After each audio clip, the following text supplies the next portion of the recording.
Namaste. A very warm welcome to the Vedic Astrology Masterclass series.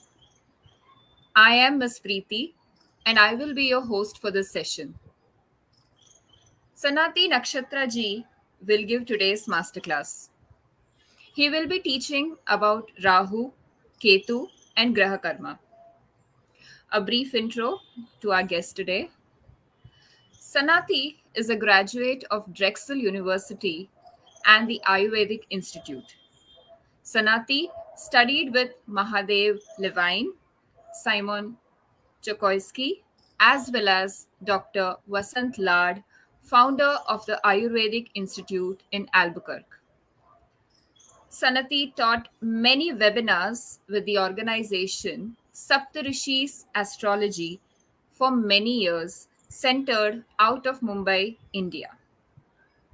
And now he manages his own astrological organization, Sanati Jyotisha.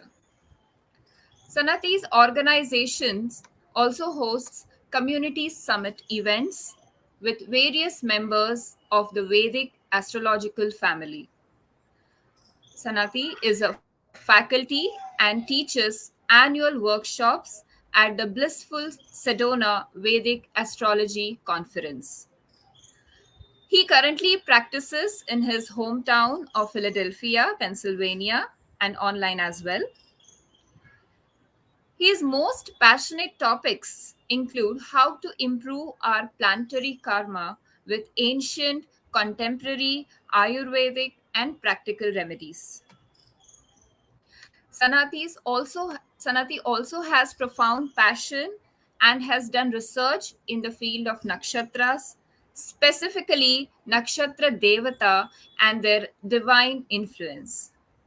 He also teaches and does consultations for Vedic astrocartography and loves how to use geography for our greatest prosperity, love, and spiritual evolution. A very warm welcome to you, Sanatiji. Wow, Preeti. Namaste. I'm so honored by your beautiful introduction. It really touched my heart, and I really appreciate that.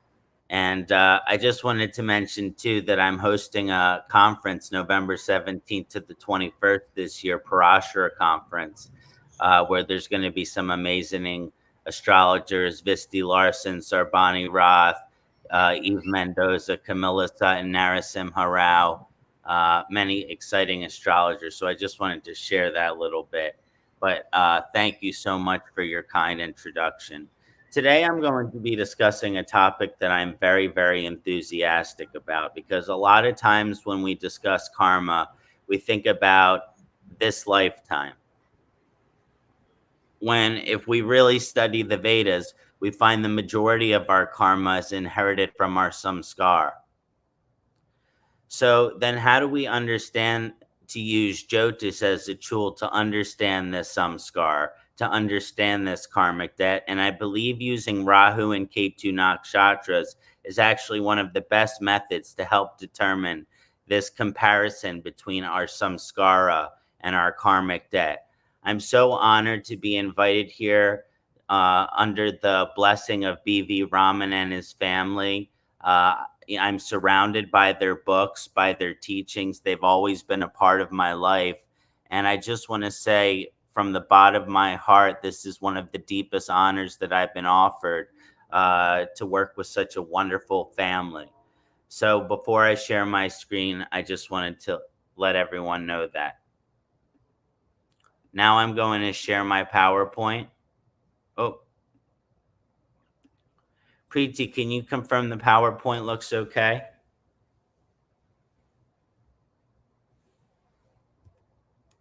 Does everything look good?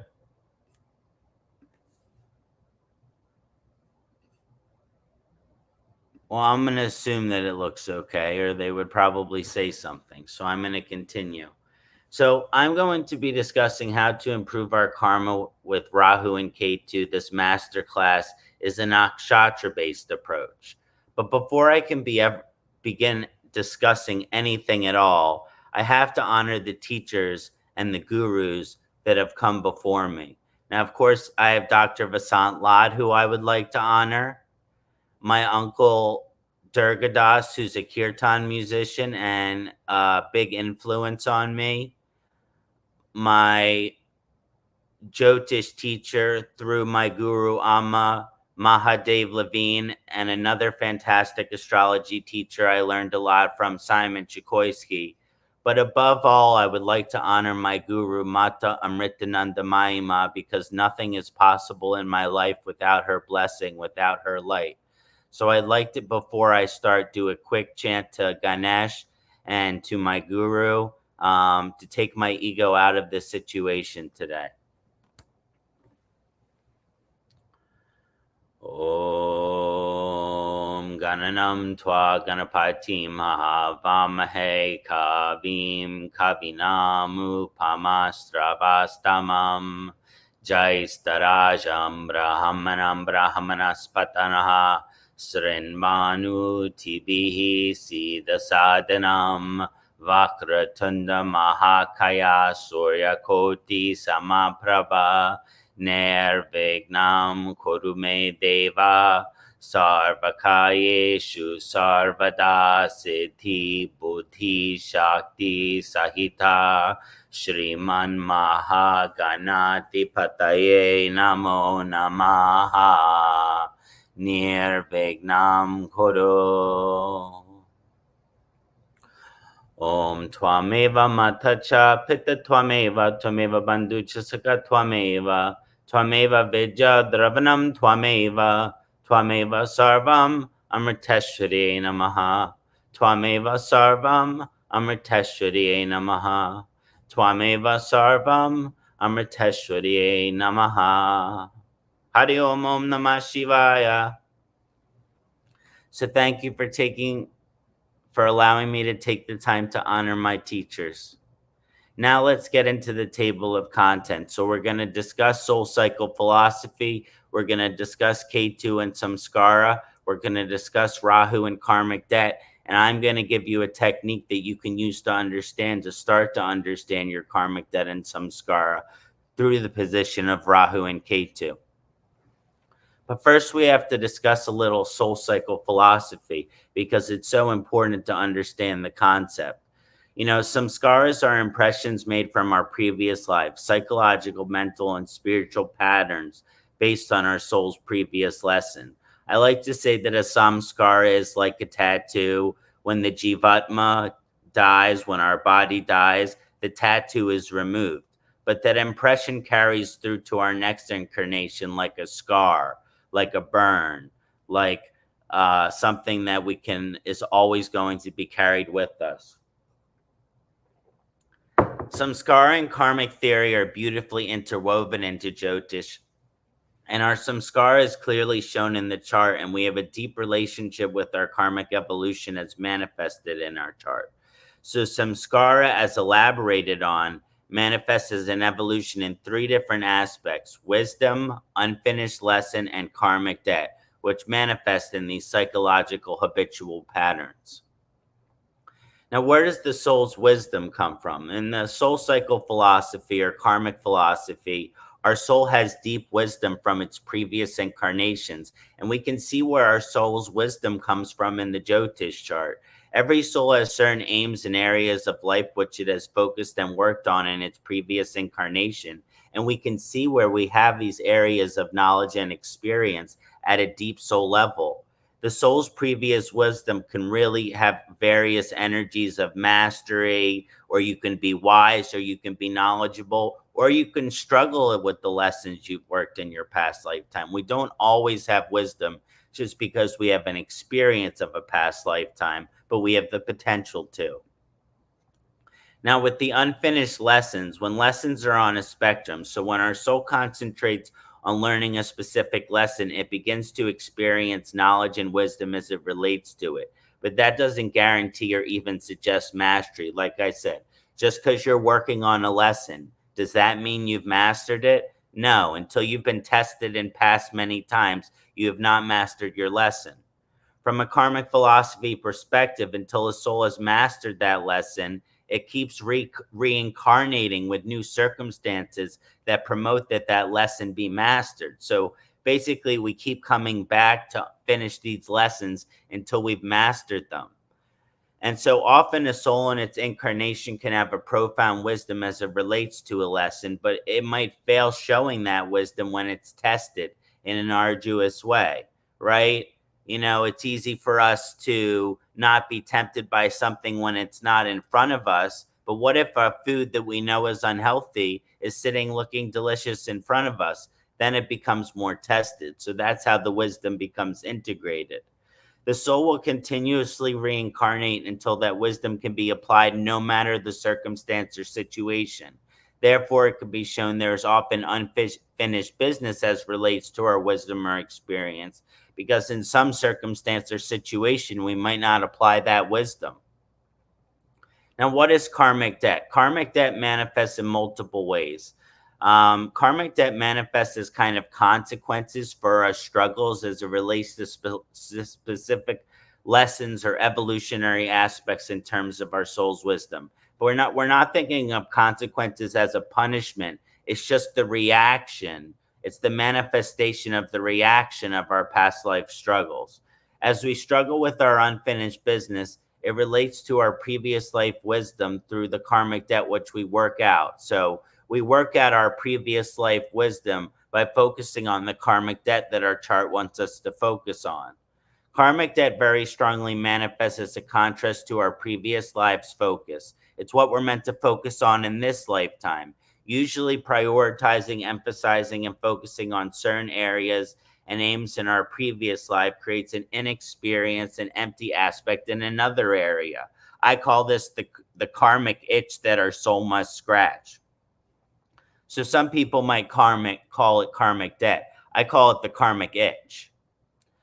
But now let's talk more about Ketu and samskara. And before I do that, I'll do a quick Ketu mantra to honor Ketu.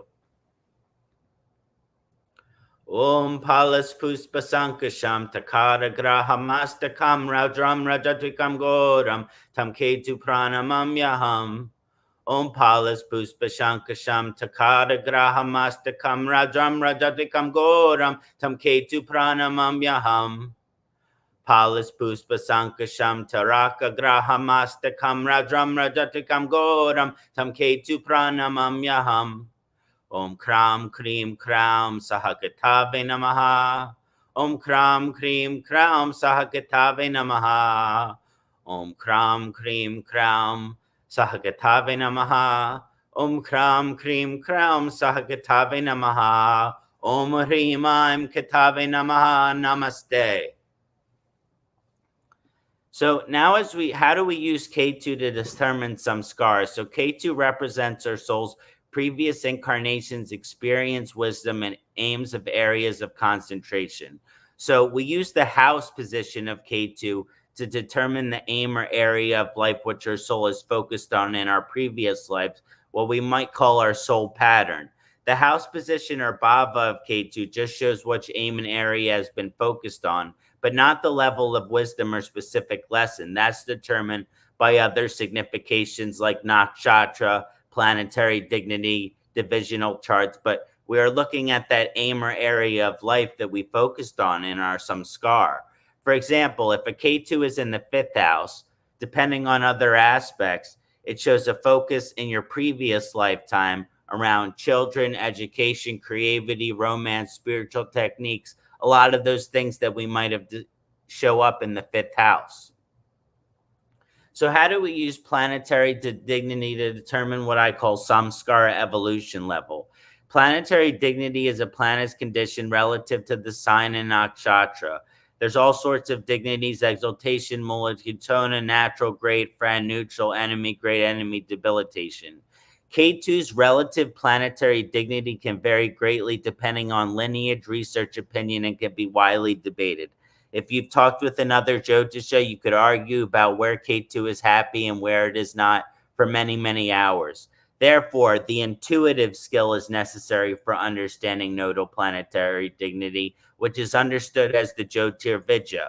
The Jyotirvidya is an important concept because as astrologers, we can be very intellectual. We can be very in our minds. But the Jyotir Vidya is this ancient knowledge of Jyotish that we become a channel and we humble ourselves, and then that Jyotir Vidya moves through you, and that's when you can really start to see in them some scars. A lot of times with techniques, they're more technical, but when you're really looking at some samskara and past lifetimes and things like that, the intuitive, the Jyotir Vidya is very important. Understanding functional relationship with sign and nakshatra rulers is helpful in determining what I call samskara evolution level, how evolved you are in your past life lessons.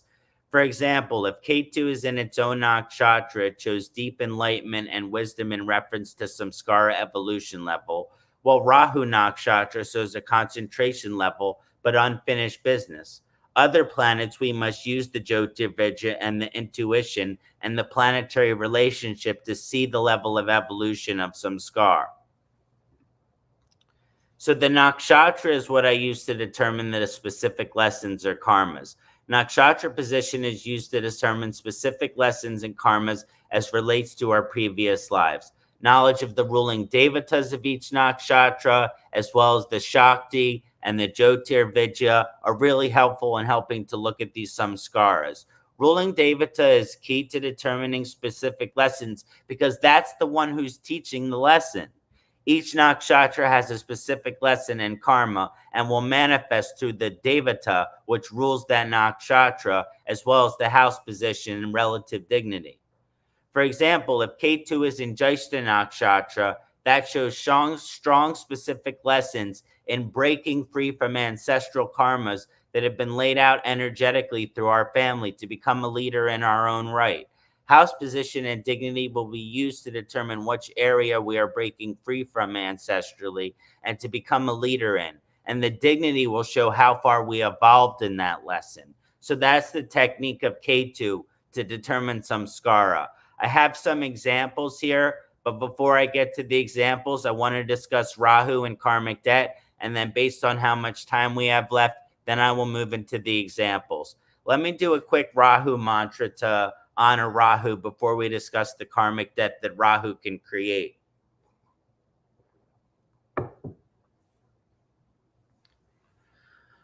Om Ardakayam Mahaviryam Chandradija Vimardanam Simhita Garbha Sambutam Tamrahu Pranamam Yaham. Ardakayam Mahaviryam Chandra Vimardanam Simhita Garbha Sambutam Tamrahu Pranamam Yaham. Ardakayam Mahaviryam Chandradija Vimardanam Simhita Garbha Sambutam Tamrahu Pranamam Yaham. Om Brahm Brim Brahm Saharahave Namaha. Om Brahm Brim Brahm Saharahave Namaha. Om Brahm Brim Brahm Saharahave Namaha. Om Brahm Brim Brahm Saharahave Namaha. Om Aim Hrim Rahave Namaha. Om Namah Shivaya. Namaste. So it's a similar kind of method, except now we're using it to understand our debt in this lifetime. What is our karmic debt in this lifetime? Show us, Rahu. Rahu represents our unfulfilled karmic debt based on our samskara. It is the opposite of Ketu. It shows what itch our soul has never properly scratched and yearns to be experienced in this lifetime, an area which might lack experience and concentration. We use house position of Rahu to determine the aim and area of life our soul yearns to achieve and experience in this current incarnation. Depending on the house of Rahu, which house is our karmic debt? The house position or bhava of Rahu just shows which aim or area has been focused on. But again, just like Ketu, it doesn't show the level of debt or the specific lessons or how much debt you owe. You have to use deeper things to determine that, like nakshatra. For example, a Rahu in 7th house, depending on other things, shows a clear karmic debt of partnership, marriage, interpersonal relationship, business agreements.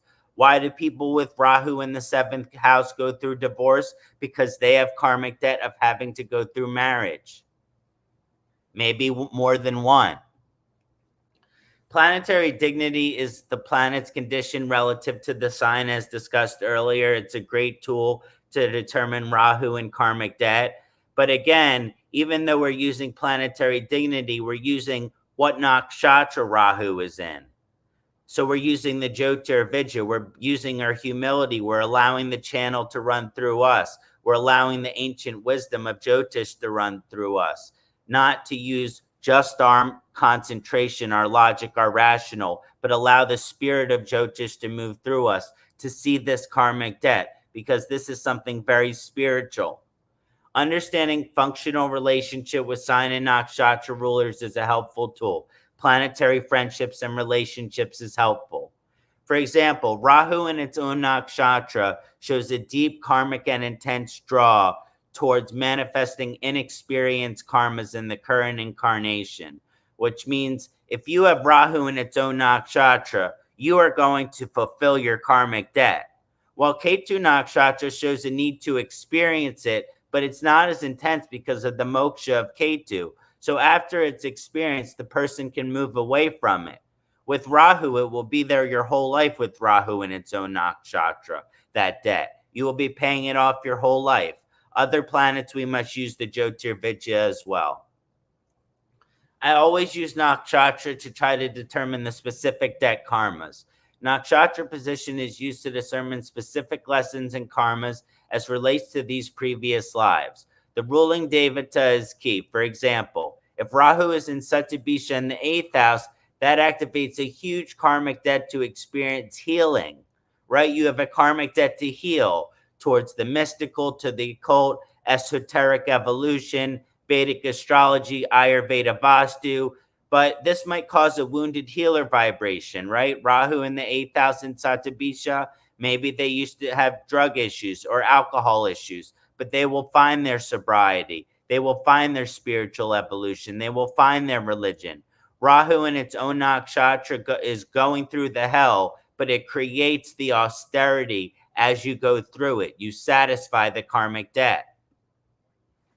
So I have some case studies to discuss, but let me look at my time.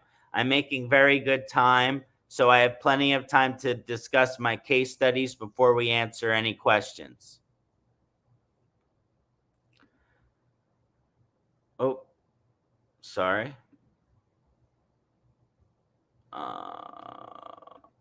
Okay, there we go. So the first is a Ketu study, and I like to use Yogananda as the Ketu case study. I think it's really helpful and it's really profound. So with the Ketu and samskara, first we're going to be focusing on looking at some of the wisdom of Yogananda, and you can see that his Ketu is in Swati Nakshatra in the 3rd bhava. So this shows that he has a ton of past lifetime wisdom and a ton of past lifetime wisdom in the mystical and the occult. This is someone who is very spiritually and mystically aware and is very skilled in very spiritual and mystical techniques coming from their past lifetime. And because of the upachaya, they want to work on themselves. They want to be the best person they can be. They could, it can show that in the previous lifetime, even though you might have different teachers, there's this dedication to the guru. So there's a lot of energy from the samskara of Yogananda when you're looking at this focus on improving myself spiritually. So when he came as Yogananda, he was already so spiritually evolved. When you look at the karmic debt for Yogananda, it's a little bit different because we have Rahu and Ashwini in the 9th house. That's the house of the guru. So we have this karmic debt, and that Yogananda wanted to be not wanted to be a guru, but how this debt to become a spiritual teacher. And with Rahu in the 9th house, there's that bringing the yoga to the Western world. He was very devoted to his gurus. He was very devoted to his teachers. But when he came to the Western world, then other people started seeing him as the guru. And even though he is no longer here in his physical body, people still worship him as a guru. You can see this as the Rahu and Ashwini, as the karmic debt in the 9th house, to bring yoga to the Western world. to be a guru, even though I would rather be a disciple of a guru. These are very strong samskara and karmic debt energies that I wanted to mention for Yogananda. This is my chart just to discuss a little bit about me. I don't want to talk about me too much, but when we're looking at my samskara, you see Ketu and Purva Falguni in the seventh bhava. So I have a lot of past lifetime experience and wisdom in terms of being married, in terms of being a good partner. I like to be married. I like to be in a relationship, and I like to make my partner happy. I like to put my partner first. So I already have a lot of wisdom and experience in terms of making other people happy. You know, when I was younger, I studied hospitality. It's always been a very strong part of me. But again, this is my samskara. What's my karmic debt? Rahu is in Satyabhishak ascending. I have to be true to myself. I have to become the astrologer. I have to embrace the study of astrology. I cannot be codependent in my relationships. I have to be independent. I have to be true to myself. And because of my samskara of wanting to make my partner happy, that can be a challenge. But I have learned through this Rahu and Satyabhishak ascendant that it's very important to understand that I have to be independent and true to myself to satisfy my dharma. Also, Satyabhisha, 100 poisons, 100 medicines. There are some things that are medicine for people that are poison for me. There's something that are poison for me that are medicine for other people. And this has been a very deep lesson for me to learn too, is that I have a sensitive system, and it's important to understand what my medicine and my poison. And we can see that karmic debt with Rahu in the ascendant. The samskara that I'm really moving away from, that I don't want to repeat, it doesn't mean that I can't be married. I'm happily married, but I cannot be too attached in the marriage, because the strong lesson of non-attachment due to Ketu. We'll skip Gandhi for now and do a couple Rahu. So here I have Amy Winehouse. As you can see, her karmic debt in Jyesta, she inherited a lot of pressure to fill these big shoes from her family. And because Ketu is conjunct with Jupiter, there's a lot of past lifetime experience with marriage as well, and a huge prioritization to the partner. And because Ketu is in Jyesta, the partner is very, very powerful, right? So when the partner is powerful, and you're in this relationship, the samskara can help you give all your power over to the other person. This is what I believe is part of the samskara of Amy Winehouse, and that is why the Rahu is in Mrigashira ascending with the karmic debt, that I need to achieve my fame. I need to reach my potential. I need to focus on my musical career. But she was always distracted by the samskara of the seventh house, which is difficult relationships, drugs, alcohol. And we all know that she died from drugs as well. And that Ketu Jupiter conjunction has that samskara. And Jyesta is there's a lot of pressure. There's a lot of pressure. How do we deal with pressure? Sometimes we deal with it in a healthy way, in unhealthy ways, like drugs. But to some extent, I do believe she did fulfill her karmic debt because of that Rahu ascendant. And it shows that she did achieve a certain level of fame because, remember, her voice is so powerful. So let's look at one more case study. I want to look at Pope Francis, which is the current Catholic Pope. He has a very interesting samskara with Ketu and Mrigashira, showing he's more of a mystical seeker. Now, Saturn is in its own sign, Mula Trikona, in the ninth house. So, of course, a Catholic person is going to be religious. But as far as religious people go, you're looking at a mystical version of it. He is a Ketu ascendant with Mrigashira. So he has worked on very many past lifetimes on having a spiritual relationship with Christ, on practicing the teachings of Christ, the mystical traditions of Christ. It's not always about the rules and the laws and the religion, but the teachings and the mysticism. And this is in a very ascetic position to have Ketu and Mrigashira ascendant. So I believe he may have a social or public presence in this lifetime, but in his past lifetime, he was just a monk who studied his religion, who studied the mysticism, who studied the teachings of Christ. And that's part of what earned him this blessing of becoming the Pope in this lifetime. When you look at the karmic debt, we see Rahu and Ketu's Nakshatra. You'll notice that I mentioned that that means that there's mastery or the potential for mastery in this lifetime.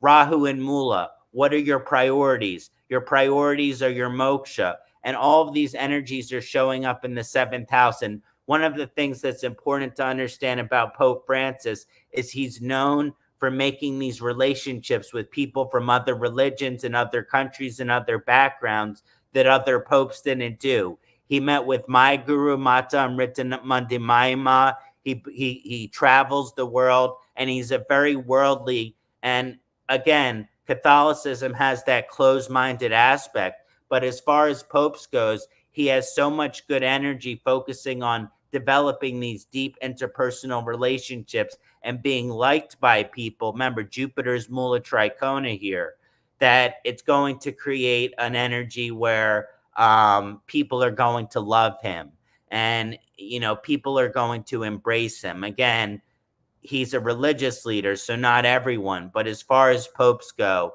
I think that he really has a beautiful samskara and karmic debt. So I just want to conclude a little bit before I take any questions. The soul cycle, karma, reincarnation are essential principles of Vedic philosophy and Jyotish.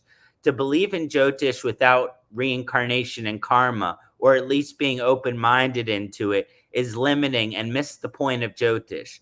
The point being to align and achieve the Vedic four aims of life, Dhammartha Kama Mokshanam, on the path to our Mahasamadhi, ending the cycle of reincarnation. So if we're not looking at our samskara and our karmic debt, then what are we really doing here but repeating patterns? Ketu can be used specifically to determine the nature and lessons experienced in our previous incarnations, our samskara, depending on the level of samskara evolution. There is unfinished business in our previous life lesson, and due to previous focus creates a karmic debt, which we can see through Rahu's position. And again, I like to say this, 99% of the time, we have not mastered our samskara. We still have this unfinished business. Rahu shows the aim and area in our lives which yearns to be concentrated on and fulfilled to complete our karmic cycle or karmic debt evolution. This will either be exciting and come easy to us if Rahu is well positioned, or be something we fight against despite it being our karma and our soul's journey if Rahu is in a poor position. Sometimes what we're yearning for in our mind isn't what our soul really needs. Remember that with the karmic debt. Comparing and contrasting the methods elucidated on in this presentation can determine the exact approach a native should have in their lives to fulfill the bulk of their karma and take a closer to maximum evolution in this lifetime. Understanding Ketu house, Ketu sign, Ketu nakshatra will show you samskar. Understanding Rahu house, Rahu sign, Rahu nakshatra will show you your karmic debt. And through these two aspects, we can fulfill our karma and get closer to the samadhi and get closer to the mahasa samadhi, which is the purpose of our human incarnation. Thank you again for allowing me to elaborate on my research with Rahu and Ketu nakshatras, samskara and karmic debt. And now I would like to open everything up for questions.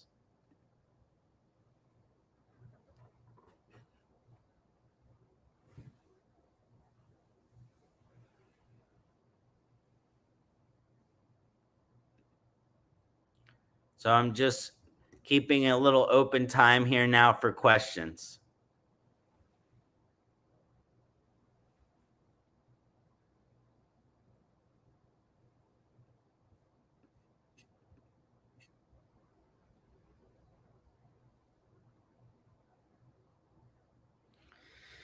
Does anyone have any questions? You could put them in the comments or in the private chat, whichever you like. What is Kalasarpa Yoga? That's a great question. Kalasarpa Yoga is when Rahu and Ketu, well, I say they dominate the chart, but it means that Rahu and Ketu, there's no planets in between them. right? So they're cutting off a certain portion of the chart. This is very deep when understanding the topic of samskara and karmic debt, because when you have Kalasarpa yoga, the samskara and karmic debt becomes the concentration of your life. I mean, that's always the concentration of your life, but it comes unavoidable for the Kalasarpa person. So if you have Kalasarpa, really look at your Ketu and Rahu position and try to understand the samskara and karmic debt, and you can really evolve to fulfill your karma in this lifetime and achieve a lot of nourishment on a soul level. Great question. Thank you, Pranati. Any other questions?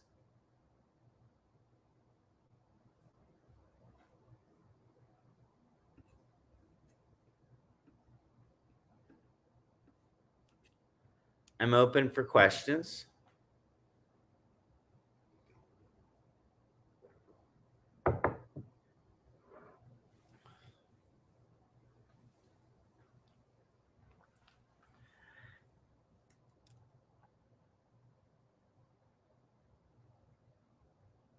Any questions from anybody? Private chat. Oh, here we go. You mentioned that Rahu shows aim and area of our life. In that case, what does our Chara Atmakara? So it shows the aim and area of life, but in a very different way. It shows the aim and area of life in terms of what our debt. Now, again, the Chara Makaraka, there's a lot of soul memory there. The difference is that the aim and area of life that Rahu is positioned in, our soul doesn't have experience with this before this lifetime usually, and we need to have experience it. So the Chara Atmakarika shows, yes, maybe we have some previous life energies and this powerful energy, but we have some experience with this. With Rahu's aim and area of life that it's affecting, that karmic debt, we really tend to lack experience in that area. Thank you for the question, Raman Suprajaramaji. Next question. Why is only Rahu considered karmic debt? This is a great question. Rahu and Ketu is not only considered karmic debt. I'm focusing on Rahu and Ketu to show our samskara and our karmic debt, but all of the Navagraha shows our karmic debt. Jupiter, Saturn, Mercury, Sun, Mercury, it is all connected to our past lifetimes because no karma exists.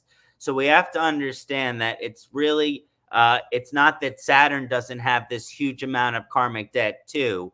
It's just that you can't ignore Rahu and Ketu when understanding this. Good question. It is the karma karaka. But we have to understand that Rahu and Ketu, how much karma is involved there. What is result of Rahu and Ketu debt when they occupy different signs? Will be the same for Rahu being exalted, debilitated, or in a friendly sign. This is a great question too. Now, according to some astrologers, Rahu has no dignity. So you might want to say that, oh, it's fun, Rahu has dignity. But to some astrologers, Rahu has no dignity. And it doesn't have dignity associated with Rashi necessarily. I think of Rahu and Ketu dignity having more to do with nakshatras. Rahu being in its own nakshatra, Ketu being in its own nakshatra, and the signs that those are associated in being good positions. Like, you have Gemini and Aquarius for Rahu, and you have Aries and Maga for Ketu. So that will have an effect on the karmic debt. The higher the dignity, the favorable position, the more you've already worked through it. When the dignity is very difficult, you have a lot of work to do on this lifetime with that. The charts are showing are always having Rahu in first and seventh. What happens in other houses? So as discussed in the elaboration, when it happens in the other houses, then the samskara goes there. So if Ketu is in the 12th house, your past lifetime has a very strong renunciative energy. You could have lived in an ashram, renunciate marriage, not be married, not have children, not have money, like a sadhu lifestyle. So you have to look at the change of the houses to understand, where is our soul's previous experience? Is it in the 12th house? Is it in the ashram? Or is it in the 6th house? Is it in working in a job? Is it in the 4th house? Is it as a parent? Is it as a mother? We have to all consider this as the position of which house Rahu and Ketu are in. And the last question from Ramanji: will aspects on Rahu and Ketu alter the karmic set? Sure. This is a very good question. So aspects are very important. And what's really important is to understand, is that aspect friendly or is that aspect an enemy? So if Saturn is aspecting Rahu, that can actually help you fulfill that karmic debt. If Mars is aspecting Ketu, that can help you work through the unfinished lesson of your samskara, right? But if Rahu is aspected by Sun, that can make the fulfilling of your karmic debt more challenging. And so you have to look at the friendship enemy relationship to understand, how are these aspects affecting the karmic debt? Okay, I have a few more questions here. What is the debt of Rahu and Bharani Lagna? The debt of Rahu and Bharani Lagna is that your debt is with Lord Yama. So the debt with Lord Yama, that I always say, is that you have to live your life as if God is always watching, because Lord Yama is always watching and he's a fair judge. But when you have that kind of Rahu and Bharani strong energy, anything that you would do in private, you will do in public. So it really leads you to a righteous soul. It says that those with the Bharani Lagna, Lord Yama will come on as water buffalo and escortly direct you to Svarga, the celestial dimension.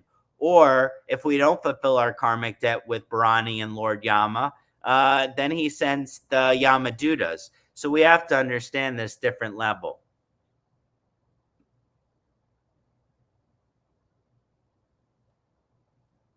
What if Ketu is Venus in the 12th house? Again, there's strong renunciative vibrations in your past lifetime. But with Venus, if you're a man, it's the renunciation of the woman.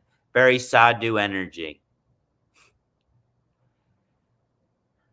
Okay, these are very specific questions. So on charts, some I will not answer if they're too specific.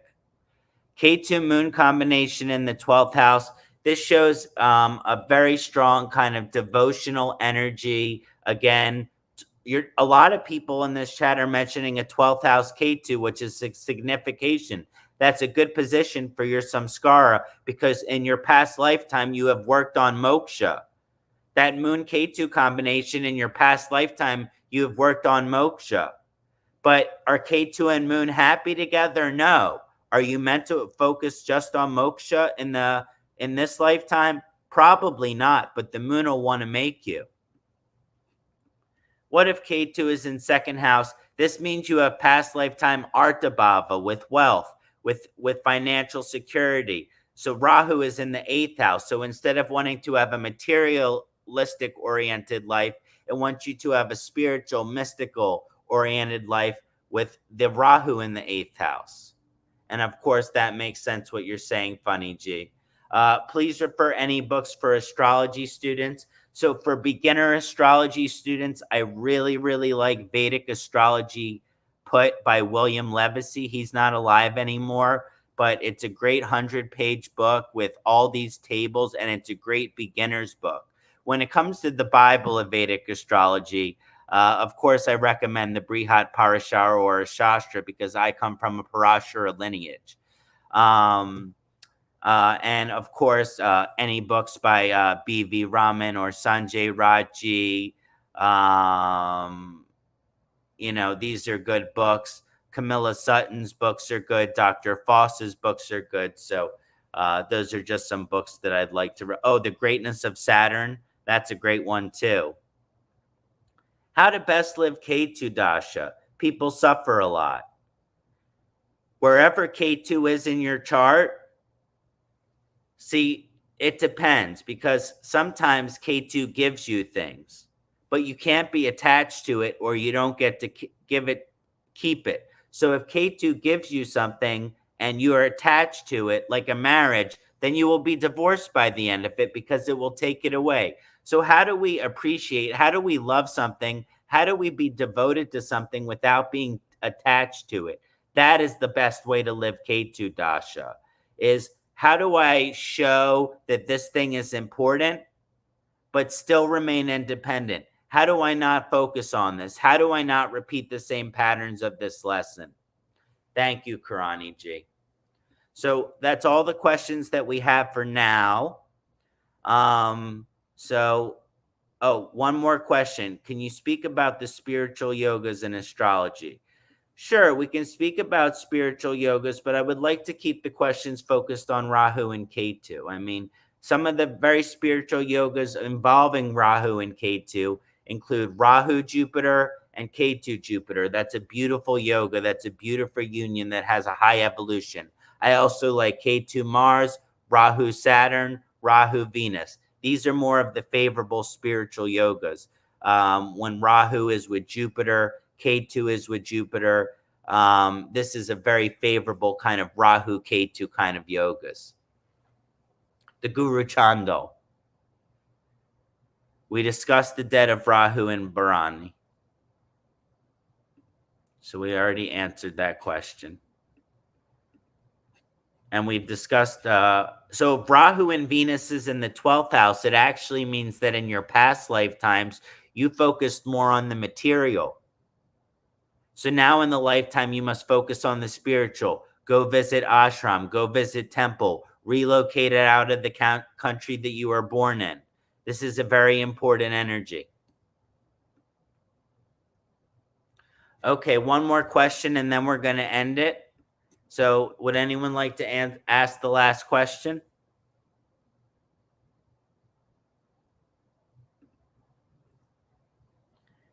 Oh, here we go. Ketu at 17 degrees in the 4th house. So when Ketu is in the 4th house, that means you have a ton of past lifetime energy in being a parent, in being a mother, in focusing on the family. You have wisdom in being a good parent if it's well positioned.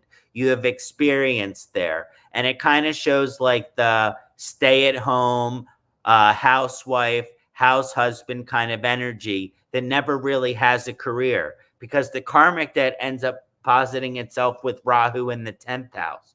So when we look at that Rahu in the 10th house, it shows, oh, we have a karmic debt to have a career, to have an impact on this world. We're not meant to live our life stuck at home.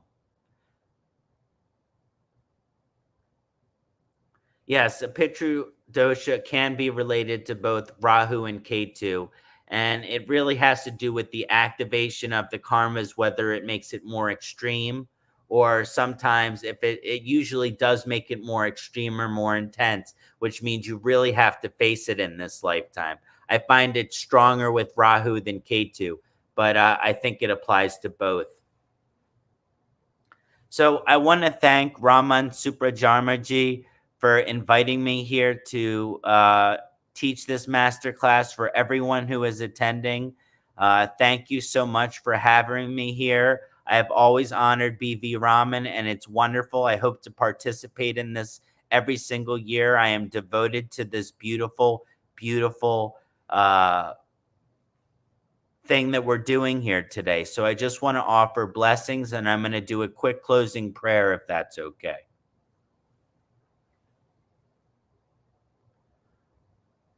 Om Sahanao Bhavatu Sahanao Bunaktu Saha Viryang Karavavahe Tejasvina Vaditamastu Ma Vidvashavahe. Om Shanti Shanti Shanti. Om Shri Gurvyo Namaha. Harihi Om. Hari Om. Om Namah Shivaya. Namaste. Thank you, Preeti, Suprajaramaji, and everyone who has made this possible today. It's been such an honor. Thank you again, Sanati ji, for the excellent masterclass. I'm happy Before you we before we end this session, I would like to take this opportunity to inform the audience that the next masterclass session is on Saturday, September 17th, 2022. The class will be conducted by Narsimha Rao, and he will be teaching us about individual daily lunar chart. See you again there. Also, if you would like to stay informed about the master classes and similar sessions by the foundation, we encourage you to visit our website in the scroll or join our Telegram channel. Namaste. Namaste. Thank you very much.